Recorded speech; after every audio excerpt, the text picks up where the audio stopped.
My next game review is a Japanese exclusive game for the Super Famicom, Sugoi Hebereke, if I've pronounced that correctly, and probably not. Hebereke means in Japanese roughly drunkenness. I don't know if that's an indication of what goes on in the game, but the main character, Hebe, who's a little kind of white, he's described on Wikipedia as a penguin, but I wouldn't say he looks like a penguin. He's more like a white albino canary with a big blue bobble hat on. Anyway, he's the sort of main character, and he was a bit of a mascot for Sunsoft, the publishers of this game, back in the 90s. This is one of several games released for the Super Famicom. There are also some games released for the Famicom and also the Sega Saturn. So the fact file for this game is as follows. Sugoi Hebereke, released in 1994, as I've mentioned, Japanese exclusive, published and developed by Sunsoft. Price paid by myself was £11.91 for a loose cartridge. Current going rate is roughly that still, £8 to £12 for a loose cartridge and around £25 plus for a box copy. So as I mentioned, my cartridge is loose, so there's not going to be any review of the packaging on this one. We'll take a little bit of a closer look at the label on the cartridge and then get on with playing the game. A very quick look at the cartridge then before I fire the game up. Not really much to say, it's a Super Famicom cartridge. There's the label on it in a bit more detail. As you can see, there's Hebe, the white so-called penguin. I've never seen a penguin with a beak like that, with his big bobble hat on. Some of the other sort of cute, colourful characters in the background there as well. Lots of Japanese text and a little bit of English text saying Sunsoft and various other little bits and pieces. That's it. Let's get on with playing the game.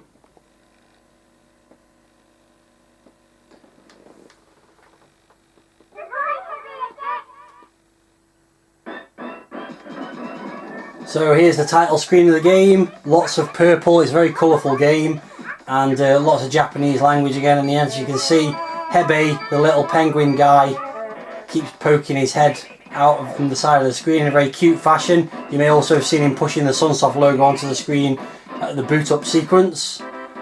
And then there's this, which tells you a lot of stuff that I can't read. Something about probably battling across various planets or some nonsense. Anyway, so let's get on with the game.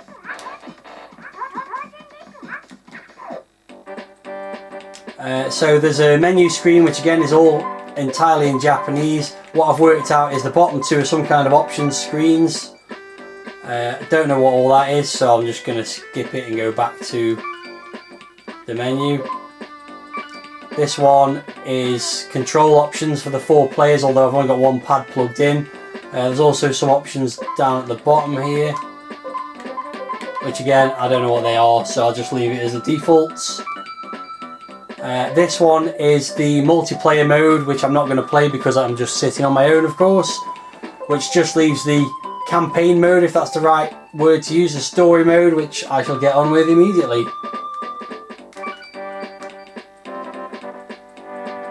So the first stage is to pick one of the 8 players available. As you can see, they're all very cute, very colourful. I'm going to stick with Hebe because he's probably the cutest of all with his little bobble hat on. And then you're taken to this overworld map, and you can see him travelling to the first of the stages where I'm going up against a person in an orange squirrel suit or something along those lines. So here we go, this is the game itself. As you can see, it's a square arena, just the 2 characters in this particular one. Each stage, as you replay it, it's the first of 3, and as you replay it, there are some weather effects, which as you can see at the moment seems to be snow, has absolutely no bearing on the game whatsoever. So basically all you've got to do is fight the other characters and knock them out. If you jump on this platform in the middle, using the jump button, that will move around and fire little spikes out, which knock the player down, the opponent down, but they don't actually do any damage, so they're not a lot of use either. So basically you just got to hammer away. Oh, he's got me in an ice cube. Hammer away at the enemies, wear the health down, which you can see at the bottom of the screen. And the first person to do that 3 times wins the stage, basically. It's been quite elusive here. There we go. So basically just run at them until the health runs out and you win a stage. Pretty simple stuff.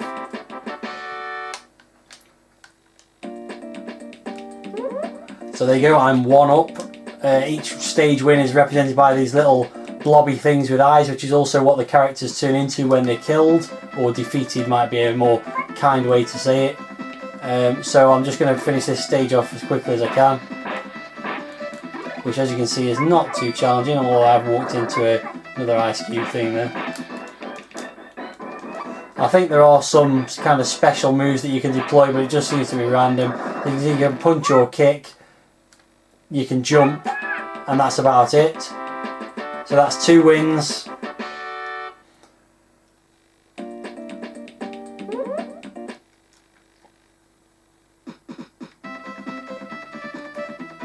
Here goes round number 3.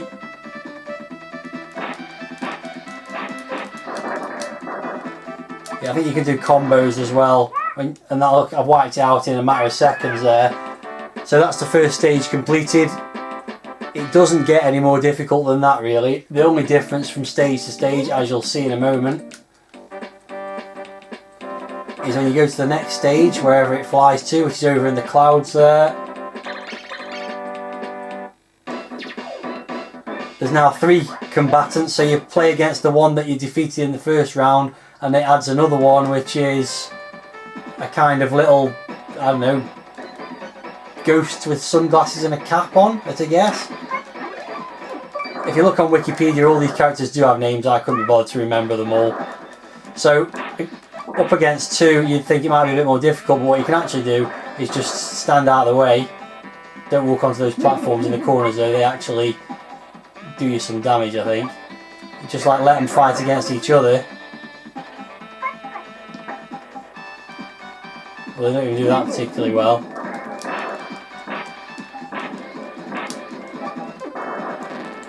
There you go, there goes one of them. What happened now is the one that you destroy turns into a little green blob, and that'll follow you around. You can actually fire that at people if you're particularly clever. You'll also notice now things are flying around the arena dropping power-ups. Don't know exactly what most of them do, but there goes another round completed.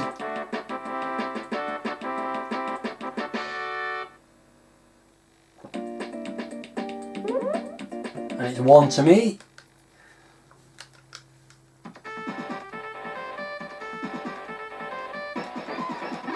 And as you can see, the weather's changed, it's now gone cloudy overhead. Otherwise it's exactly the same characters. And there goes one of them. So you can see there, you can kind of kick the little green blobs around. They don't do a lot of use for you, to be honest. You can kind of throw them in the direction of the opponents, but it's easy just to walk up and smack them. There's a power up there, which I think is health, and that one looks like that's like a fireball that you can throw, which again hasn't done a lot of damage to the opponent there, but I'll just punch up and kick him. There you go, he's gone. Once again, incredibly easy. I imagine this game was aimed at kids, in fairness, and it's also would be much more enjoyable as a multiplayer game rather than as a single player game.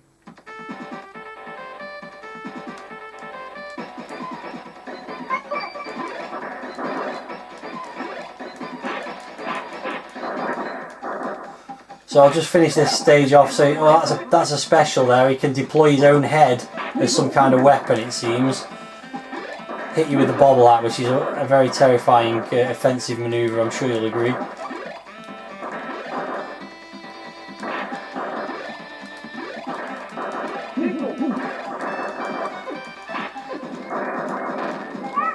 So there goes one of them again. Picked up some power up that was a D, don't know what it did, didn't seem to do anything of note. And once again, that's now 2 stages completed without the faintest chance of being beaten by either of those characters. So I'll just show what happens. I think you can guess what's going to happen when we go to the next stage.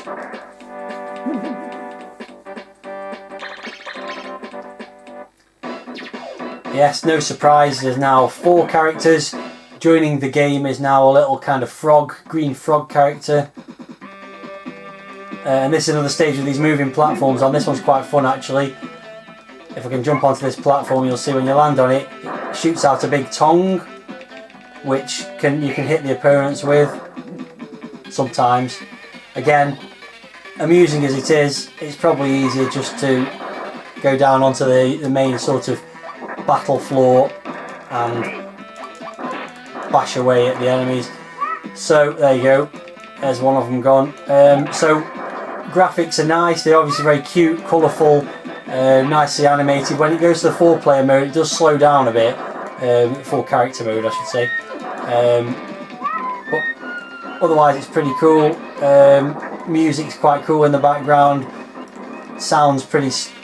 oh, that's an interesting power-up. It's turned me into a vegetable for a certain amount of time. Not really sure what the point of that was, but there you go. There's another one here as well. There's now a countdown. If you watch this countdown, if I remember correctly, when the countdown completes, it just knocks them out and kills them. So that's a useful power down not to pick up, or for the opponent to pick up. So that's the first round of that stage completed. It basically carries on like this throughout to the end of the game. So what I'm going to do is play through some of the other stages, maybe restart the video when there's something worth noticing, and otherwise I'll just restart the video on the last stage. So I've just completed the 3rd stage, and after the 3rd stage you get this stage, which is, you can't die on this stage, but you basically got to try and collect the power-ups as they land on the floor, which you basically just stand where the blobs are on the bottom of the floor. I don't know how you win it, you just keep going until it stops, and I think the ghost thing won it, or maybe it was Hebereke that won it, I'm not sure. Who knows? Anyway, and then it goes on to the next stage, which, as you might have already guessed, is much of the same. Every stage from this point onwards is 4 players, and one of the computer control players changes each time around, I believe. Yeah, now we've got a pink penguin with a little tin hat on or something.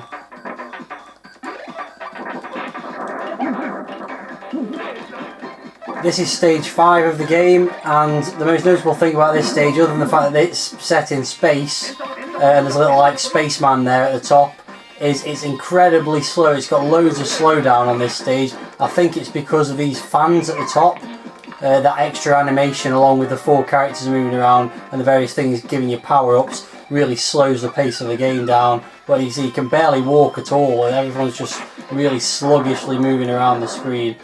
So the sooner this is over the better. I've already won 1 round, and you would think the person whose stage it is, which in this case was the space guy, would be a little bit more powerful, but no, they're just always equally unpowerful as each other. Easily finished off for the most part, and it's a pretty tedious game. I will continue up until the end though. I'm fairly confident making it to the end of the game. Here's another level then, which is kind of an ice world, and you can see the snow falling in the foreground. There's also this big snowman that you can jump on and ride around the arena, and when you do that, it sends out little spikes. The little carrot nose turns into spikes. Can't get on there at the moment. For some reason I can't jump on it. There we go. So he rides around the arena, and his carrot nose spikes out and knocks the opponents over. But again, it doesn't do any actual damage, it just knocks them over so that you can then mount an attack on them. So it doesn't serve a lot of purpose other than looking nice and being a nice clever little theme for the scene, for the stage, sorry. So I better go on with actually fighting these guys, and I've already had 2 wins on this stage, so I only need to win this final one to progress to the next level.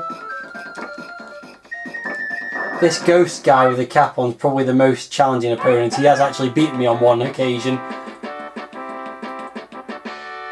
But that's another stage completed. And on I go to the next one. I think I've got a couple left before the final stage of the game.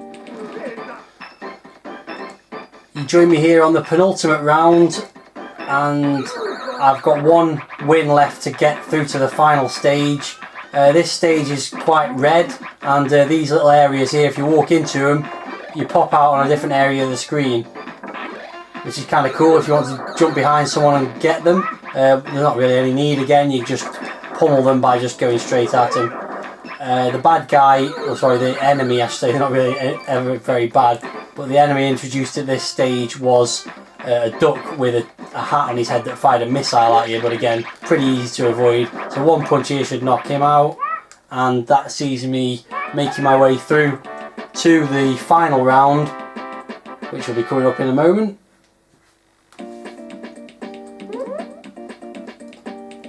Another clean sweep. To get to this point, I've lost 3 rounds in total, and probably at least a couple of those was because I was just bored and not really paying attention.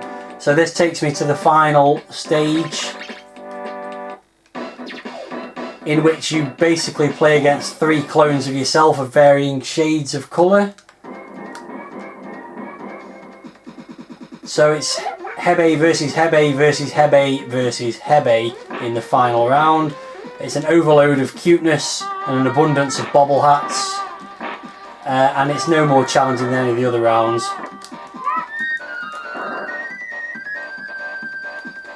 Green Hebe is about to get wiped out there, which speeds the game up dramatically once one of the characters disappears from it. So while I'm finishing this off, I'll sum up the game. I'm not going to show you the multiplayer mode because it's exactly the same as this, other than you can choose multiple players. If you've got multi-tap, you can have up to 4 players. There's actually an option to have no players and watch 4 random characters compete against each other, and you can choose which stage you want to play on as well, which is typical of most multiplayer options on these kind of games. So to sum up, it's kind of a... Oh, I've actually got killed on that stage because I wasn't paying attention. So one of the other Hebes actually won that round. I should pay more attention. I do want to get through to the completion screen. Yeah, to sum it up, as game-wise, it's I guess a cross between Bomberman graphics-wise and an early sort of Super Smash Bros. Style arena fighting game for 4 players. I'm not taking any prisoners this time now.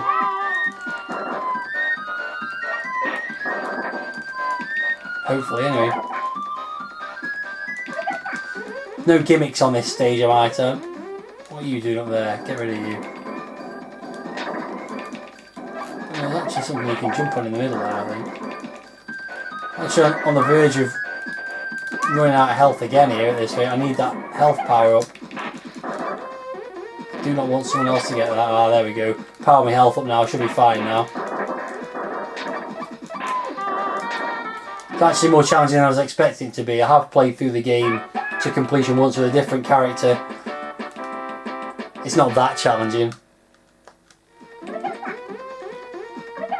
So this is it, the final round of the final stage. I'm 2 wins up. That's assuming I win this, of course. I'm 2 wins to the good at the moment. The stage is now covered with a strange green fog for some reason. The best thing I can say about the game is it's kind of fun, it's very cute.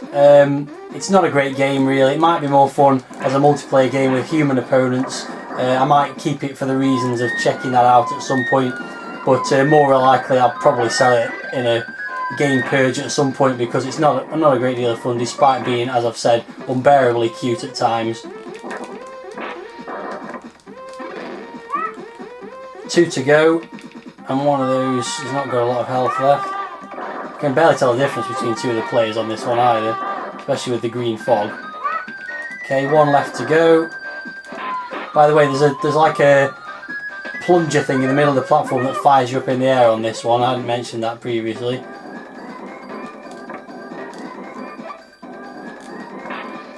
And that's wiped him out. That should give me the win. Hebe's very happy. Blue Hebe, I should say. And just to confirm, it was 3-1-0-0 in the final round.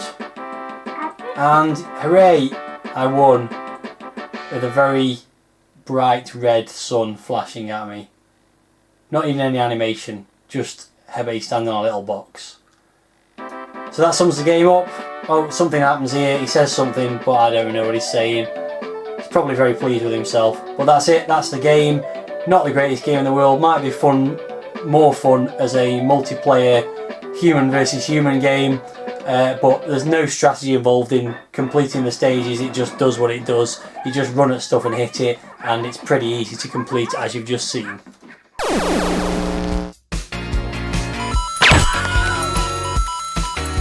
If you only knew the power of the dark side. 2, 1, 0.